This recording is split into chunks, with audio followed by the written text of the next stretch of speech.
Kudus, aku mau buktikan kau hadir dalam gua. Bukan karena, tapi karena. Suruh maju. Dia suruh maju. Ibu yang ibu.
Hari ini kita akan lanjutkan kembali, kita akan belajar kebenaran firman Tuhan. Berapa banyak di antara kita ketika diperhadapkan dengan orang yang memusuhin kita, atau orang yang melukai hati kita, atau berbuat jahat kepada kita, kita memiliki kecenderungan untuk membalas balik dengan kejahatan. Bapak Ibu, kalau ada orang yang berbuat jahat dengan kita, dan kita segera akan melawan balik dengan kata-kata jahat mungkin, dengan perlakuan jahat atau sikap yang lebih jahat dari apa yang orang lain perlakukan sama kita, sebenarnya kita tidak jauh beda jahatnya dengan orang itu loh. Justru kita harus memiliki sikap yang berbeda. Jangan pakai senjatanya orang lain yang dipakai untuk nyerang kita, senjata itu kita pakai untuk nyerang mereka. Kita minta hikmat Tuhan pakai senjata yang berbeda. Karena dengan sikap kita yang berbeda, karena kita ngerti firman Tuhan, orang itu akan mengalami lawatan Tuhan, bahkan kita akan melihat pembelaan Tuhan dalam hidup kita. Jangan pernah melakukan pembalasan dalam hal apapun untuk memperlakukan orang lain yang jahat sama kita, kita perlakukan lebih jahat. Belajar mengendalikan diri, belajar menguasai diri, belajar menaklukkan diri kita ini sepenuhnya di hadapan Tuhan. Jangan sampai kita terjebak untuk melakukan hal-hal di luar firman Tuhan. Kalau kita melakukan hal yang sama seperti orang yang lain lakukan, kita nggak jauh beda dengan orang yang tidak kenal Tuhan. Justru karena kita kenal Tuhan, kita hidup berbeda, kita memutuskan segala sesuatu berbeda, kita bertindak berbeda, dan orang lain bisa dijamah dan dilawat Tuhan karena sikap dan perlakuan kita. Sekarang kita akan lihat di 1 Samuel pasal yang ke-24. Ketika Saul pulang sesudah memburu orang Filistin itu, diberitahukannya lah kepadanya demikian, ketahuilah Daud ada di padang gurun En-Gedi. Kemudian Saul mengambil 3.000 orang yang terpilih dari seluruh orang Israel, lalu pergi mencari Daud dan orang-orangnya di gunung batu kambing hutan. Ia kembali ke kandang-kandang domba di tepi jalan, di sana ada gua, dan Saul masuk ke dalamnya untuk membuang hajat. Tetapi Daud dan orang-orangnya duduk di belakang gua itu. Nah, ternyata si Saul ini masuk ke dalam gua, tidak tahunya di dalamnya itu ada Daud bersama orang-orangnya Daud. Lalu berkatalah orang-orangnya kepada Daud, telah tiba hari yang dikatakan Tuhan kepadamu, sesungguhnya aku menyerahkan musuhmu ke dalam tanganmu, maka perbuatlah kepadanya apa yang kau pandang baik.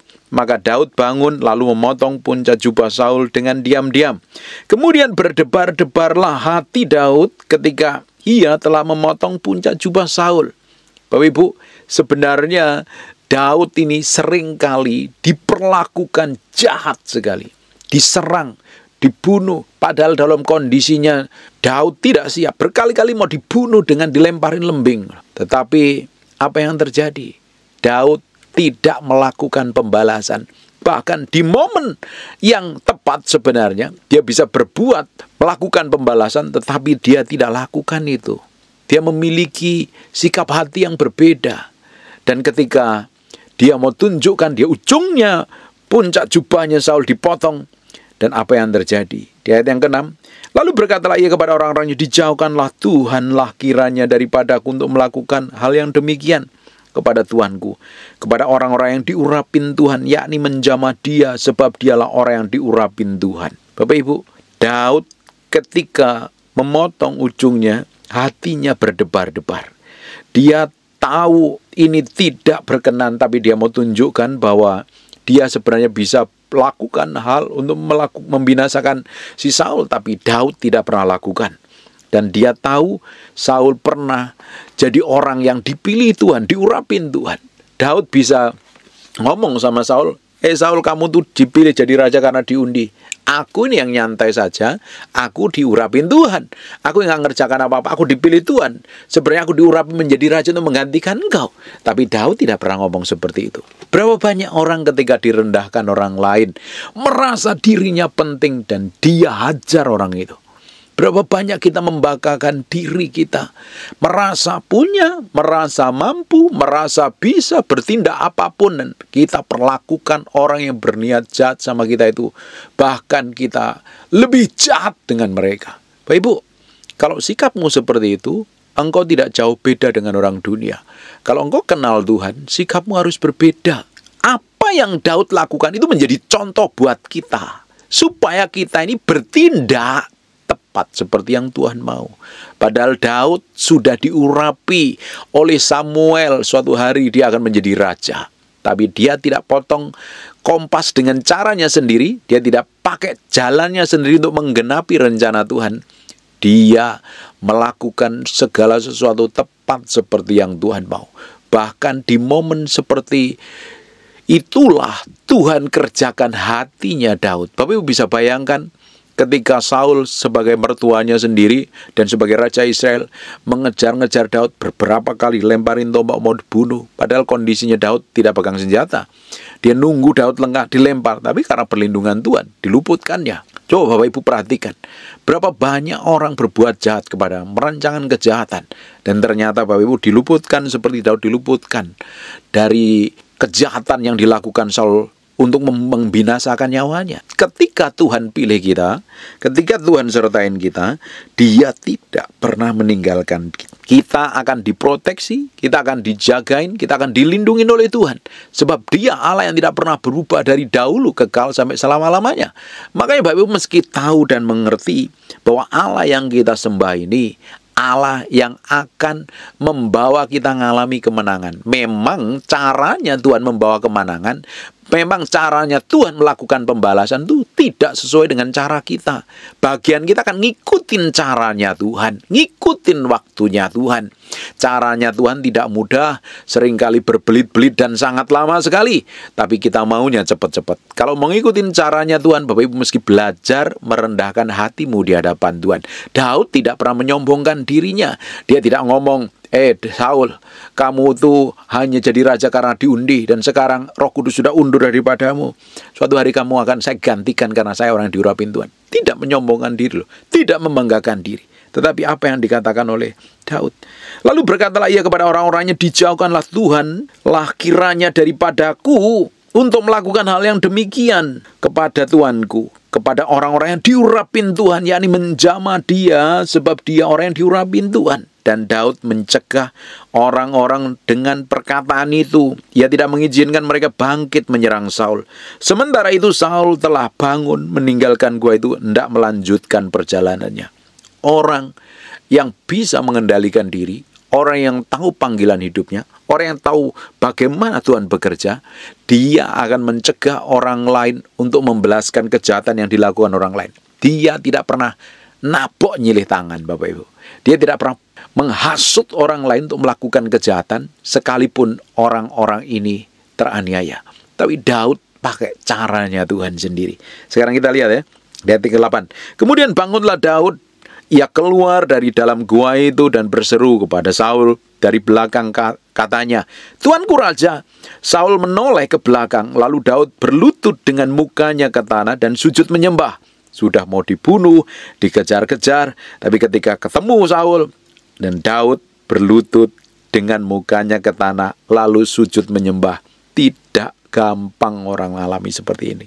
Berapa banyak ketika para istri disakitin suaminya, suaminya berbuat jahat sampai susah ngampuni, masih ingat-ingat kejahatannya, masih diungkit-ungkit, dibangkit-bangkitin kesalahannya.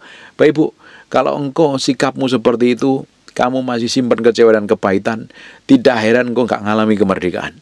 Tapi Daud ini berbeda. Sekalipun rajanya, sekalipun mertuanya sendiri, dia kejar-kejar dengan seluruh tentara Israel.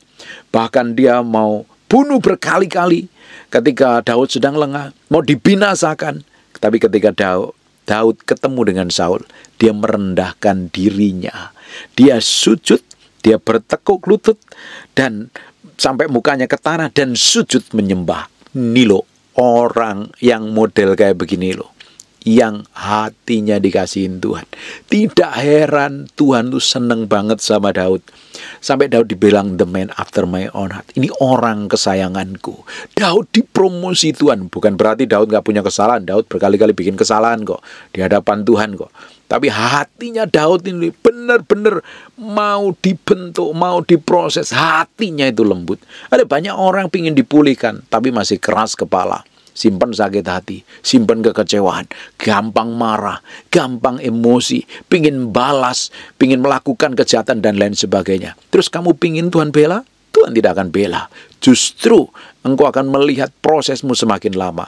Bapak Ibu, dibutuhkan hati yang lembut, dibutuhkan hati yang mau diubah Tuhan. Ketika Bapak Ibu diperlakukan buruk orang lain, jangan pernah ada dalam hatimu pingin membalas.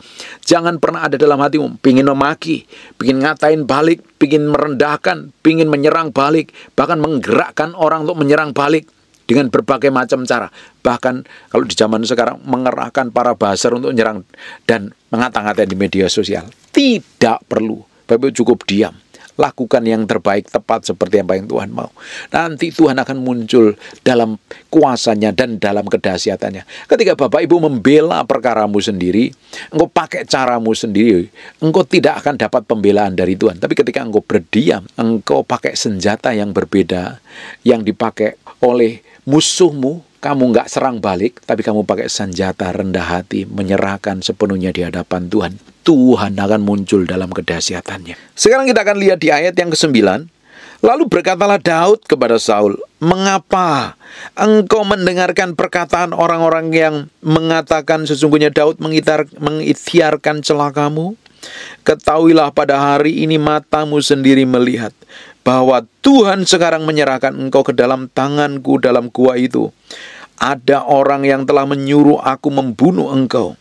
Tetapi aku merasa sayang kepadamu karena pikirku, aku tidak akan menjamah Tuanku itu. Sebab dialah orang yang diurapin Tuhan. Lihatlah dahulu ayahku, lihatlah kiranya puncak jubahmu dalam tanganku ini. Sebab dari kenyataan bahwa aku memotong puncak jubahmu dengan tidak membunuh engkau, dapatkah kau ketahui dan kau lihat bahwa tanganku bersih daripada kejahatan dan pengkhianatan? Dan bahwa aku tidak berbuat dosa terhadap engkau, walaupun engkau ini mengejar-ngejar aku untuk mencabut nyawaku. Tuhan kiranya menjadi hakim di antara aku dan engkau. Tuhan kiranya membalaskan aku kepadamu, tetapi tanganku tidak akan memukul engkau." Ini yang luar biasa. Jangan pernah membalas balik. Minta pembelaan Tuhan. Sebab pembalasan datangnya daripada Tuhan. Tapi kalau Bapak Ibu dalam hatimu punya niatan pingin membalas, kalau di dalam hatimu pingin berbuat lebih jahat kepada orang yang menjahatin engkau, siapapun orangnya, bisa pasanganmu, bisa suamimu, bisa istrimu, bisa pegawaimu, bisa partner bisnismu, bisa siapapun, ketika mereka berlaku jahat, engkau pingin melakukan kejahatan, hatimu perlu bertobat dan berubah. Kalau dalam hatimu pingin melakukan hal yang lebih mengerikan, pingin melakukan hal-hal yang menyakitin orang lain yang telah menyakitin hatimu, engkau perlu bertobat hari ini. Kalau hatimu penuh dengan kekecewaan, ngomong sama Tuhan, lapor sama Tuhan, karena Tuhan akan lakukan pembelaan atas hidupmu. Dia Allah yang tidak pernah berubah, karena Allah yang akan menjadi hakim antara kita dengan orang berdosa. Daud ngomong, Tuhan kiranya menjadi hakim di antara aku dan engkau. Tuhan kiranya membalaskan aku kepadamu, tetapi tanganku tidak mau memukul engkau. Jangan pakai tanganmu untuk mencelakai orang lain. Jangan pakai anggota tubuh untuk melukai orang lain dengan perkataan, dengan postingan, dengan cacian, dengan komentar yang buruk dan jahat. Jangan pernah serahkan hidupmu sepenuhnya di hadapan Tuhan. Dedikasikan tubuhmu sebagai bait Allah untuk mempermuliakan nama Tuhan, bukan untuk menyerang atau menyakitin orang-orang yang telah menyakitin hidupmu. Ini dibutuhkan kerelaan hati. Ini dibutuhkan penyerahan diri kita sepenuhnya di hadapan Tuhan. Tapi kalau engkau ingin membalas dan penuh dengan amarah, hari ini engkau akan jauh dari pemulihan. Dibutuhkan tenang, relax, enjoy, serahin sama Tuhan. Dia akan turun dalam kekuatan dan kedahsyatannya membela hidupmu. Jangan pernah pakai mulutmu, tanganmu, atau apapun dalam tubuhmu untuk menyakitin atau melukai orang lain. Tapi pakai untuk jadi berkat bagi banyak orang. Sebab tubuh kita adalah bait Allah. Hanya orang yang ngerti bahwa tubuhnya bait Allah, dia akan pakai seluruh tubuhnya untuk kemuliaan nama Tuhan. Bukan untuk mengerjakan, menjadi penyambung pekerjaannya setan. Kalau Bapak Ibu hari ini masih banyak melakukan dosa dan pelanggaran, ini kesempatan untuk bertobat dan berubah, dan Tuhan sanggup pulihkan hidupmu. Perhatikan di ayat yang ke-13. Seperti peribahasa orang tua-tua mengatakan, dari orang fasik timbul kefasikan. Tetapi tanganku tidak akan memukul engkau. Diulang berkali-kali. Tanganku tidak akan memukul engkau. Di ayat yang ke-12. Di ayat 13 diulang lagi. Tanganku tidak akan memukul engkau. Kadang orang mukul orang lain itu tidak pakai fisik, kadang dengan kata-kata, dengan tudingan, dengan penghakiman, dengan merendahkan, dengan menjatuhkan mentalnya. Bapak Ibu, sekarang banyak orang memukul orang lain lewat postingan media sosial, mengerikan sekali. Jangan pakai apapun dalam hidupmu untuk menjatuhkan orang lain. Kita dipanggil bukan untuk melukai orang lain. Kita dipanggil bukan untuk menyakitin orang lain. Sekalipun orang itu jahat, Alkitab berkata berkali-kali, berkatin orang yang menganiaya kamu. Berkati orang yang memusuhin kamu. Berkati orang yang membenci kamu. Bahkan, kalau seturumu lapar, beri dia makan, beri dia minum, beri dia baju. Kita harus melakukan hal yang berbeda. Jangan sampai kamu ngaku ke gereja percaya Tuhan, tapi tindakanmu nggak jauh beda dengan orang dunia. Kamu mengaku jadi anak Tuhan, tapi sikap dan tindakanmu persis seperti orang dunia. Hari ini belajar memberi diri, memberi hati sepenuhnya. Mendedikasikan hidupmu sepenuhnya di hadapan Tuhan. Menjadi orang yang bisa menaklukkan diri, menyerahkan diri, menjadi orang yang benar-benar mempermuliakan nama Tuhan dalam sikap, tindakan, dan perbuatanmu. Bapak Ibu, hari ini koreksi hatimu sendiri. Jangan sampai ada niat jahat apapun untuk membalas dan melukai orang lain. Kalau Bapak Ibu tidak kuat, nangis sama Tuhan, cerita sama Tuhan, minta pembelaan Tuhan. Lihat, nanti Bapak Ibu baca di kitab Mazmur, seluruh kitab Mazmur yang ditulis oleh Daud. Ketika Daud teraniaya, dia ngomong sama Tuhan. Dia kejar Tuhan, dia minta pertolongan Tuhan, dia minta pembelaan Tuhan. Dia tidak lakukan kejahatan satupun. Ketika Saul sedang ngejar untuk dibantai dan dibunuh. Bahkan ketika Simei mengutukin dia, tidak dia lakukan pembalasan apapun juga. Bapak Ibu, belajar dari kejadian ini. Jangan pakai perkataan jahat orang lain itu untuk menyerang balik. Belajar diam di dalam hadirat Tuhan. Tenang, nangis sama Tuhan. Ceritao sama Tuhan.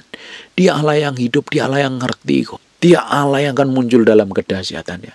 Dalam judul khotbah lain saya sudah pernah kesaksian. Saya pernah diserang, saya pernah dimaki, saya pernah difitnah, saya pernah dituduh, diperlakukan jahat menurut saya. Dan itu benar-benar mempermalukan saya. Dan saya diam, karena tidak melakukan apa-apa, saya tidak lakukan pembelaan. Saya hanya minta maaf. Dan ternyata Tuhan muncul dalam kedahsyatannya. Berkali-kali Tuhan tolong saya. Dan saya tahu pembalasan bukan hak saya kok. Bahkan ngatain, merendahkan pun bukan hak saya. Saya pingin mulut saya dipakai jadi berkat bagi banyak orang. Saya pingin mulut saya diurapin Tuhan. Saya pingin mulut saya penuh kuasa dan otoritas. Bukan untuk merendahkan dan menyakitin orang lain. Sekarang kita lanjutkan lagi. Di ayat yang ke-14. Terhadap siapakah Raja Israel keluar berperang? Siapakah yang kau kejar? Anjing mati? Seekor kutu saja? Sebab itu Tuhan kiranya menjadi hakim yang memutuskan antara aku dan engkau. Dia kiranya memperhatikannya, memperjuangkan perkaraku, dan memberi keadilan kepadaku, dan melepaskan aku dari tanganmu. Daud menyamakan dirinya seperti kutu. Daud menyamakan dirinya seperti anjing mati. Bayangin, Terhadap siapakah Raja Israel keluar berperang? Siapakah yang kau kejar? Anjing mati? Seperti kutu saja. Dia tidak meninggikan diri bahwa dia orang yang dipilih Tuhan untuk menggantikan dia. Padahal dia diurapi oleh Samuel untuk menjadi raja di Israel. Dia tidak lakukan itu. Banyak orang yang merasa punya jabatan, ketika direndahkan pakai jabatannya untuk hakimin orang lain, untuk menyerang orang lain, untuk menjatuhkan orang lain. Banyak orang merasa dirinya lebih hebat dari orang lain dan menyakitin serta melukai orang lain. Bapak Ibu, kita dipanggil untuk bukan menyakitin dan melukai orang lain. Engkau dipanggil menjadi serupa segambar dengan Tuhan, supaya hidup menjadi berkat bagi banyak orang. Jangan angkuh, sombong, belagu, dan keras kepala. Beri hatimu, pikiranmu, perasaanmu sepenuhnya sama Tuhan. Dedikasikan hidupmu sepenuhnya sama Tuhan. Engkau akan melihat Tuhan akan muncul dalam kedahsyatannya. Engkau akan melihat pembelaan Tuhan. Engkau akan melihat Tuhan bekerja dengan caranya yang ajaib. Buat promosi dan peninggian dalam hidupmu. Menyerahkan diri sepenuhnya di hadapan Tuhan. Ayat yang ke-17, katanya kepada Daud, engkau lebih benar daripada aku, sebab engkau telah melakukan yang baik kepadaku. Dia akuin loh bahwa Daud ini benar dan Daud ini baik. Padahal aku melakukan yang jahat kepadamu. Telah kau tunjukkan pada hari ini betapa engkau telah melakukan yang baik kepadaku. Walaupun Tuhan telah menyerahkan aku ke dalam tanganmu, engkau tidak membunuh aku. Apabila seorang mendapat musuhnya, masa akan dilepaskannya dia berjalan dengan selamat? Tuhan kiranya membalaskan kepadamu kebaikan ganti apa yang kau lakukan kepadaku hari ini. Oleh karena itu sesungguhnya aku tahu bahwa engkau pasti menjadi raja, dan jabatan Raja Israel akan tetap kokoh dalam tanganmu. Saul tahu pasti. Saul tahu persis karakternya Daud ini berbeda. Dan suatu hari dia akan menjadi raja. Oleh sebab itu bersumpahlah kepadaku demi Tuhan, bahwa engkau tidak akan melenyapkan keturunanku, dan tidak akan menghapuskan namaku dari kaum keluargaku. Lalu bersumpahlah Daud kepada Saul, kemudian pulanglah Saul ke rumahnya, sedang Daud dan orang-orangnya pergi ke kubu gunung. Bapak Ibu, kalau sikapmu benar, tindakanmu benar, kelakuanmu benar, nanti musuhmu akan mengakui bahwa engkau bertindak tepat seperti yang Tuhan mau. Tapi untuk bertindak tepat kan dibutuhkan kematian daging, pikul salib sanggal diri. Tapi kalau dagingmu menonjol, kamu kan ingin membalas, ingin memaki, ingin merendahkan, ingin mencaci, bahkan ingin membinasakan. Kalau sikap hatimu busuk, dan musuhmu tidak akan mengakui bahwa Tuhan menyertai hidupmu kalau kelakuanmu jahat. Kalau pasanganmu jahat, pasanganmu selingkuh, pasanganmu berbuat yang menyakitin hatimu, dan kamu tidak jauh berbeda sikapmu, bahkan lebih jahat dari suamimu yang berbuat jahat sama kamu, engkau tidak jauh beda. Orang tidak melihat Tuhan, tapi melihat kelakuan setan dalam hidupmu. Berapa banyak istri nggak bisa ngampunin suaminya. Suami nggak bisa ngampuni istrinya yang berbuat jahat. Karena dia merasa paling benar, padahal dia lebih jahat sebenarnya ketika nggak bisa mengampuni. Nggak jauh beda sama iblis. Orang yang masih dikuasain kecewa, orang yang bisa dikuasain kepahitan, dendam, orang yang masih dikuasain dengan rasa sakit hati karena dikecewakan yang luar biasa. Bapak Ibu, engkau nggak bisa mengampuni dan kamu merasa paling benar, merasa paling suci. Padahal kamu busuk, kamu bejat, kamu jahat. Tidak jauh beda dengan orang yang melakukan kejahatan tanpa pertobatan.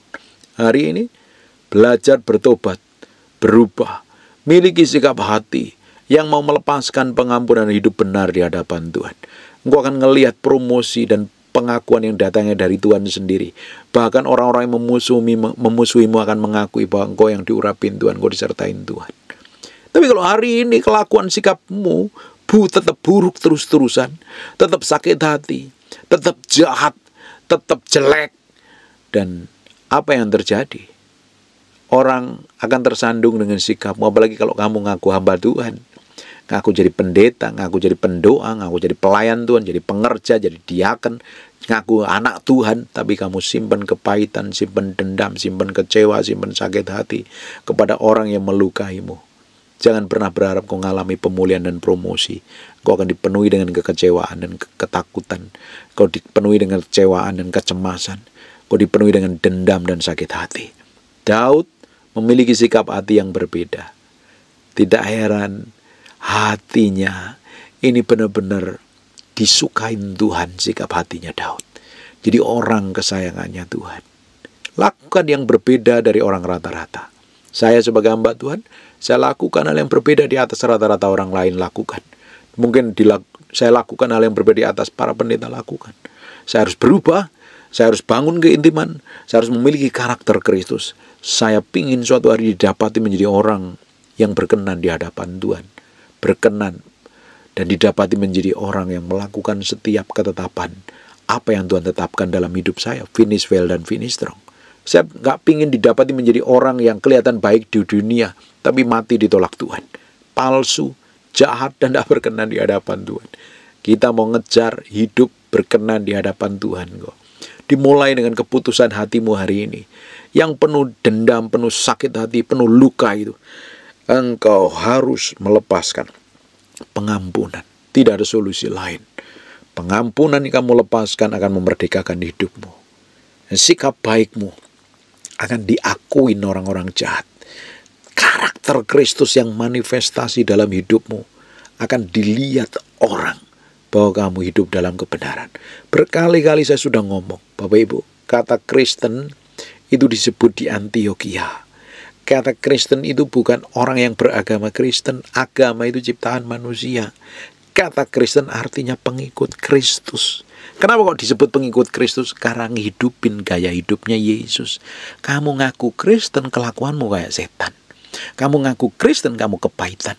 Kamu ngaku Kristen, masih pingin balas dendam. Simpen kekecewaan, simpen luka batin. Kamu bukan Kristen. Hari ini, kalau masih memiliki sikap hati seperti itu, bertobat dan berubah. Terus bagaimana Pak kalau ada orang menyakiti? Kasih senyum saja. Lapor sama Tuhan. Kalau nggak kuat, ngomong sama Tuhan. Minta pembelaan Tuhan. Nanti Bapak akan lihat Tuhan akan muncul dalam kedahsyatannya. Berkali-kali Tuhan buktikan dia memproteksi, menjagain saya. Tuhan memutar balikkan keadaan. Ketika ada orang yang berbuat jahat sama saya lakukan. Tetap tersenyum. Tetap mengasihi. Tetap mendoakan. Apakah enak? Tidak enak sama sekali. Tapi itulah kita yang harus lakukan karena kita menjadi pengikutnya Kristus. Ketika Yesus dianiaya, Yesus diludahi, Yesus disalib, Yesus ngomong, Bapa ampuni mereka karena mereka tidak tahu apa yang mereka perbuat. Dengan kita mengampuni, sebenarnya kita menjadi imamat yang rajani. Kita punya otoritas melepaskan pengampunan supaya orang yang diampuni itu diselamatkan, bukan dibinasakan. Tapi keinginan setan, orang yang menyerang kita dibinasakan. Makanya kita tidak mau melepaskan pengampunan. Dan Tuhan mau kita melepaskan pengampunan. Tapi setan mau kita binasa. Dan orang yang menyerang kita binasa. Hari ini ambil keputusan untuk mendoakan, melepaskan pengampunan. Supaya orang yang memusuhin kita, orang yang mengkhianatin kita, orang yang melukain kita, dilawat Tuhan, diubah Tuhan, dipulihkan Tuhan, dijamah Tuhan. Hidup kita pun merdeka dan semakin hari semakin diberkatin Tuhan. Amin.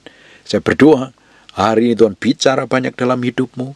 Kita belajar dari kerendahan hatinya Daud. Dia tidak membanggakan diri bahwa dia orang yang sudah dipilih Tuhan. Hari ini orang punya kekayaan sedikit sombong, punya jabatan sedikit aja angkuhnya bukan main. Terkenal sedikit aja, aduh, jalan dongak, nanti bodimu lemah nanti. Kalau hujan kemasukan air hujan terus dari hidungmu, kan jalanmu dongak. Belajar merendahkan hati. Kita ini bukan siapa-siapa tanpa Tuhan. Karena di luar Tuhan kita juga tidak bisa berbuat apa-apa. Hanya manusia penuh kedagingan. Hari ini, serahkan hatimu, hidupmu sepenuhnya di hadapan Tuhan. Kau akan melihat pembelaan Tuhan secara ajaib. Amin. Tutup matamu, tutup Alkitabmu, kita berdoa. Terima kasih buat firman-Mu, kami materaikan dengan darah anak domba. Firman nempel dalam hati kami. Berhari-hari, berminggu-minggu, berbulan-bulan menjadi kehidupan, dan mau berdoa. Setiap orang yang mendengar firman diberkati, dipulihkan, dijamah, dibawa semakin dekat dengan Tuhan. Kami kembalikan untuk hormat kemuliaan bagi nama-Mu. Mau berdoa untuk orang yang sakit dan mengalami kelemahan tubuh. Oleh bilur Yesus, oleh darah Yesus, jadilah engkau tahir, jadilah engkau pulih, jadilah engkau sembuh, sehat seperti sedia kala. Bagimu pujian pengagungan dalam nama Yesus. Haleluya. Amin. And God bless you. Now, Jesus name. Jesus name.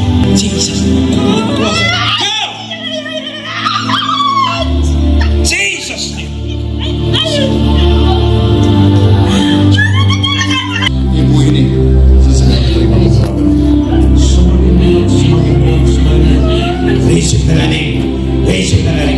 kau. Saya lihat dalam mimpi ketika saya berdoa, ada urapan buat kuasanya power receive.